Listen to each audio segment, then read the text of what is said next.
नमस्कार, मैं हूं दीपक खताबिया और आप देख रहे हैं MP44 न्यूज़। आखिरकार मध्य सरकार ने इस सत्र का अंतिम बजट पेश कर दिया है, जो कि 3,14,000 करोड़ का है। इस बजट को वित्त मंत्री जगदीश देवड़ा ने सदन में पेश किया और इस बजट के अंदर कई तरह की योजनाएं शामिल की है, जैसे कि महिलाओं के लिए, पुरुषों के लिए, स्वास्थ्य के लिए, शिक्षा के लिए और बेरोजगार युवाओं के लिए। इस बजट को वित्त मंत्री जगदीश देवड़ा जब सदन में पेश कर रहे थे तो वहीं कांग्रेस बजट को लेकर विरोध कर रही थी और इस बजट को लेकर नीमच शहर में भी चर्चाएं गर्म है। इसको लेकर हमने कांग्रेस का तरुण भाई थी और भाजपा जिलाध्यक्ष पवन पटेल से चर्चा की। आखिर क्या कहना है उनका, आइए सुनते हैं। ये घोषणावीर सरकार का घोषणावीर बजट है। चुनावी साल है और चुनाव में महज कुछ महीने बचे हैं, जिसमें आचार संहिता भी आ जाएगी और उसको लोगों ने बड़े बड़े वादे प्रदेश की जनता से किए हैं। और सबसे मुख्य बात कि आज ही इनकी दिल्ली की सरकार ने एक बहुत बड़ी आफत पूरे गृहिणियों पर डाल डाली, परिवारों पर डाल दी है। 250 रुपये सिलेंडर के बढ़ाए हैं व्यावसायिक रूप से और घरेलू सिलेंडर के 50 रुपये बढ़ाए हैं। एक तरफ शिवराज सरकार गरीबों को राहत देने की झूठी बात कर रही है और एक तरफ इन्हीं की सरकार गरीबों पे बोझ डाल रही है। आज सीधा सट मामला है कि आज प्रदेश का बजट है और प्रदेश के बजट में एक तो महंगाई की मार दिल्ली से आई, दूसरी मध्य प्रदेश के बजट में ऐसी कोई चीज़ नहीं है जिससे कि सरकार की वाहवाही की जा सके। उन्होंने एक भी मामला ऐसा नहीं किया, एक भी कोई कर्मचारियों के लिए कोई योजना लाए हों, युवाओं के लिए कोई बात गाई हो, वही घिसी पीटी पुरानी बातें जो हर साल वो करते आए हैं। पिछले साल का बजट वो इस साल का बजट मिला के देखा जाए तो वही बात है, काम कुछ हुआ नहीं और बस ढोल बजाना, इन्होंने ढोल पूरी तरह बजाया है। देखिए, हमको एक बात समझनी पड़ेगी, आने वाले समय की या एक जो बहुत बड़ी चुनौती लगातार समाज के सामने जो आ रही थी वो थी कि बेटियों और बेटों के बीच का अनुपात कहीं न कहीं इतनी उस स्थिति में, अन्य प्रदेशों में और अन्य जगहों पर ऐसी स्थिति है कि बेटियां बेटों के मुकाबले बहुत कम होती जा रही है और वो कहीं न कहीं बहुत चिंता का विषय है। और मध्य प्रदेश में योजनाओं के कारण से, सरकार की चिंता के कारण से और समाज की उसमें सहभागिता के कारण से आज हम बेटे और बेटियों के अनुपात लगभग एक जगह पर लाकर खड़ा करने का काम मध्य प्रदेश की सरकार ने किया है। और इस बजट को भी आप उस दृष्टि से देखेंगे क्योंकि सामाजिक जो चिंता भविष्य की है उस दृष्टि से भी बहुत सारी चीज़ें विचार कर और खड़ी करनी पड़ती है। दूसरा, जो हम बरसों से कहते आए हैं कि बेटियां भी बेटों के बराबर आकर, महिलाएं भी पुरुषों के बराबर आकर और बराबर से बराबर चलेगी और दोनों पहिए जब एक साथ चलेंगे तो ही विकास की रफ्तार पर समाज, परिवार, देश और प्रदेश चलेंगे। तो उस दिशा में कहीं कहीं महिलाओं को दृष्टिगत रखते हुए लाडली बहना योजना के लिए एक बहुत बड़े बजट के साथ में सरकार बड़े पैसे, एक बड़े फंड के साथ में बजट लेकर आई है, लगभग 8,000 करोड़ से भी ऊपर का। देखिए, लाडली लक्ष्मी योजना जो पूर्व में इन्होंने चला रखी थी उसके बारे में कहना चाहता हूँ कि इन्होंने पहले का 18 साल पूरे होने पर हम 1 लाख रुपए देंगे, लेकिन वो उन्होंने बॉन्ड जरूर दिया, लेकिन 1 लाख रुपए आएंगे कहाँ से 18 साल बाद, इसका कोई उल्लेख नहीं किया। ये आने वाली सरकार पे इन्होंने बोझ डाला है, ये इनका कर्म है।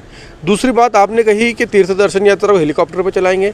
भैया, वो हेलीकॉप्टर पे तीर्थ यात्रा दर्शन करना अच्छी बात है, लेकिन वो ट्रेन से तो यात्रा करा नहीं पा रहे हैं और वो हेलीकॉप्टर की झूठी लोगों को सपने दिखा रहे हैं। लोग यहाँ भूखे मर रहे हैं और वो हेलीकॉप्टर लाने की बात कर रहे हैं। तीर्थ यात्रा करना आवश्यक है, अच्छी बात है, लेकिन तीर्थ यात्रा से लोगों का पेट नहीं भरेगा। पेट भरेगा लोगों के अन्न पेट में जाने से। बेटियों को साइकिल से स्कूटी पर ई-स्कूटी देना, तो ये सारे जो प्रोत्साहन के काम और बेटियों को आगे बढ़ाना और बेटियों को कहीं कहीं विकास की पटरी पर भी और समाज में भी बराबर लाकर खड़े करने की दिशा में एक बहुत महत्वपूर्ण कदम सरकार के द्वारा बजट में उठाया गया है। युवाओं के लिए भी हम बात करें तो उद्योगों में युवा उद्यमी और जो स्टार्टअप किसान जो युवा हैं उनके लिए उसमें एक प्रावधान वो भी एक बड़ा रखा गया है युवाओं के लिए भी। हम किसानों की बात करें तो जो किसान सम्मान निधि है, जो कि केंद्र सरकार 6,000 और उसमें 4,000 रुपये मध्य प्रदेश की सरकार मिलाकर और 10,000 रुपये साल के जो किसानों को मिलते थे वो लगातार मिलते रहेंगे, उसके लिए भी एक बड़े बजट का प्रावधान किया गया है। हम इस बजट को देखें तो ये बजट अगर किसानों की उन्नति, महिलाओं की उन्नति, युवाओं की उन्नति और प्रदेश के इंफ्रास्ट्रक्चर की उन्नति की दिशा में देखें कि हवाई अड्डे के लिए भी एक बड़ा बजट वो किया गया है कि हम कैसे और विमान सेवाएं प्रदेश में बढ़ाएं। रोड सड़कों के लिए अगर डेवलपमेंट की बात करें तो रोडों को ठीक करना और नई रोडें बनाना, उसके लिए भी एक बड़े बजट का प्रावधान इस बजट के अंदर रखा। ये प्रहार है कि हास्यास्पद है। 7 करोड़ की जनसंख्या मध्य प्रदेश की है। हर साल वो 1 करोड़ लोग मध्य प्रदेश में बेरोजगार हैं। हर साल वो झूठे झूठे वादे करते हैं। उनके दिल्ली के नेता 2 करोड़ योजना नौकरियां हर साल देने का वादा करते हैं, 1 नौकरी नहीं दे पाए। ये हर साल कहते हैं कभी हम 2 लाख देंगे, कभी हम 3 लाख देंगे, अब नए सिरे से 1 लाख देंगे। भाई पुरानी घोषणा कर उसका क्या हुआ? उन कितनी नौकरियाँ दी और आज 1 लाख की झूठी घोषणा कर रहे हैं। यही सिर्फ और एक बहुत छोटी घोषणा है, थोथी घोषणा है। इन घोषणाओं से जनता का पेट भरने वाला नहीं है। जनता और युवा और महिलाएं सब समझ चुकी है कि ये शिवराज सिंह की सरकार घोषणा वीर की सरकार है, झूठ बोलने वाली सरकार है। कमलनाथ जी ने और हमारे प्रदेश कांग्रेस नेताओं ने मांग करी है कि जिस प्रकार हमारी सरकार राजस्थान में 500 रुपये सिलेंडर दे रही है, क्या 500 में सिलेंडर देंगे? आज इनकी सरकार ने सिलेंडर बढ़ाया है तो क्या उस पर इन्होंने राहत देने की कोई बात करी? कोई इन्होंने राहत देने की बात नहीं करी उसके ऊपर।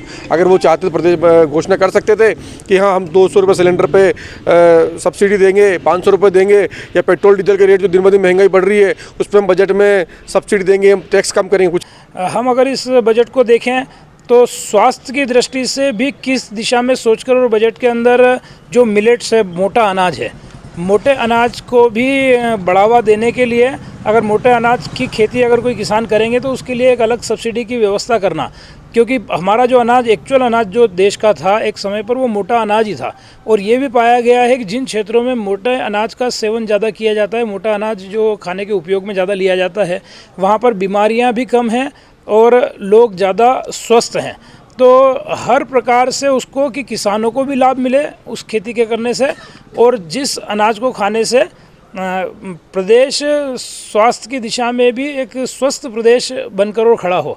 तो ये जो बजट है ये समावेशी ऐसा बजट है जिसमें सब प्रकार की चिंता करते हुए कि प्रदेश कैसे आगे बढ़े, किसान बढ़े, महिलाएं बढ़े, युवा बढ़े और इंफ्रास्ट्रक्चर की दृष्टि से भी बढ़े। तो इसको एक ऐसा बजट मध्य प्रदेश की सरकार लेकर आई है जो स्वागत योग्य बजट है और जो आज समाज की आवश्यकता भी है, प्रदेश की आवश्यकता भी है। और ऐसा बजट है कि जिसके लिए मैं मुख्यमंत्री शिवराज सिंह जी चौहान का और जो हमारे वित्त मंत्री हैं जगदीश देवड़ा जी का एक अभिनंदन करता हूं और इस बजट का स्वागत करता हूं। 1500 रुपये देखिए, ये कांग्रेस की घोषणा है और ये पहले ही कांग्रेस कर चुकी थी, कमलनाथ जी पहले ही कर चुके थे। ये उसको और मतलब उन्हीं की घोषणाओं को दोहराना चाह रहे हैं।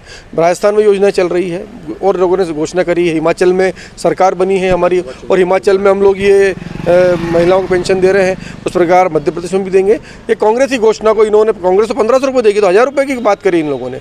ये नए बजट की जो बात है, नए बजट में इन्होंने कहा है, अब करना कितना है, आज तक जो कहा है वो तो हुआ नहीं। 15 साल 18 साल की सरकार में सिर्फ थोथी घोषणा, झूठे वादे हुए हैं। और मैं नीमच की बात करना चाहूँगा विधानसभा स्तर को लेकर, जिला स्तर को लेकर, कि यहाँ पर इस 15 साल के शासनकाल में भाजपा के जो 20 साल हो जाएंगे विधायक को बनते हुए, 2003 से विधायक बन रहे हैं, एक भी ऐसा कोई यादगार उनका सौगात हो जो बताए कि उन्होंने नीमच जिले को, नीमच शहर को ये सौगात दी है। एक भी सौगात यादगार या जो इतिहास में दर्ज की सके एक भी सौगात उन लोगों की नहीं है। देखिए, आप कोई सा भी बजट जहाँ भाजपा की सरकार है आप देखेंगे तो लगातार बजट के अंदर ऐसी चीज़ें लगातार आती है, चाहे वो चुनाव के समय का बजट हो, चाहे वो सामान्य समय का बजट हो, जिसमें आपको स्पष्ट रूप से नज़र आएगा कि ये समाज को, प्रदेश को, और अगर देश का बजट आता है तो देश को आगे बढ़ाने की दिशा में, देश का मान सम्मान बढ़ाने की दिशा में, चाहे हम देश के बजट की बात करें तो सुरक्षा की दिशा में, मतलब इसमें हम इतनी बातें हैं कि हम अगर मेडिकल कॉलेजों की बात करें तो हम केंद्र और राज्य के बजट को अगर मिलाकर बातचीत करेंगे तो बात बहुत लंबी भी हो जाएगी। पर कुल मिला के बजट लाते समय सरकार ये सोचती है कि हम हर प्रकार की व्यवस्था को, हर प्रकार के विकास को, चाहे वो स्वास्थ्य का हो, शिक्षा का हो, चाहे वो इंफ्रास्ट्रक्चर का हो, चाहे वो टेक्नोलॉजी का हो, चाहे वो महिलाओं का हो, चाहे युवाओं का हो, चाहे वो बुजुर्गों के सम्मान का हो, तो उस बजट में सारी चीज़ों को शामिल करते हुए बजट लाने का काम किया जाता है। और जहाँ तक अगर आप बात कर रहे हैं कि महंगाई बढ़ाने का, तो किसी भी प्रकार का कोई टैक्स बढ़ाया नहीं गया है उस तरफ अगर हम ध्यान दें तो। और जो EWS के जो मकान हैं, जो छोटे मकान हैं, जो एक जो गरीब आदमी या जो कम पैसा लगा सकता है, इन्वेस्टमेंट कर सकता है, तो उस पर 5% जो स्टाम्प ड्यूटी थी उसको ख़त्म कर 0% कर दी गई। तो ये एक गरीबों की चिंता करने वाला, हर वर्ग की चिंता करने